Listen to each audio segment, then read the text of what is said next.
key to being safe on Texas highways around big trucks and commercial vehicles is really no different than the key to being safe in driving ordinarily. You need to drive defensively at all times around all vehicles, especially these large vehicles. The number one thing is you should never be on your telephone.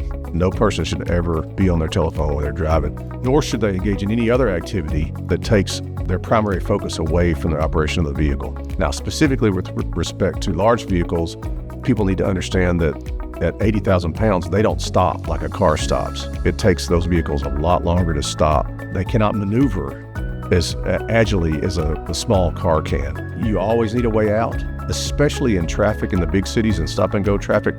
Unfortunately, we have a lot of cases where a commercial vehicle or 18-wheeler just hasn't paid attention. The driver hasn't paid attention. They've rear-ended cars that have stopped for traffic or stopped for an accident or something like that. So you need to always have a way out. You need to know where your escape routes are. You need to be able to move to a shoulder or move to a ditch or an empty lane. You need to be aware of that at all times. You need to keep a close lookout behind you, especially rear-end collisions are especially devastating with these vehicles. I mean, the amount of energy that they create in a rear-end collision is almost unimaginable, and the damages are always terrible. Someone always gets hurt or catastrophically killed. So you need to pay attention to what's behind you. You need to have a way out. You need to give wide berth to these big vehicles. You don't want to be right tailgating anyone, but you certainly don't want to be tailgating these big vehicles.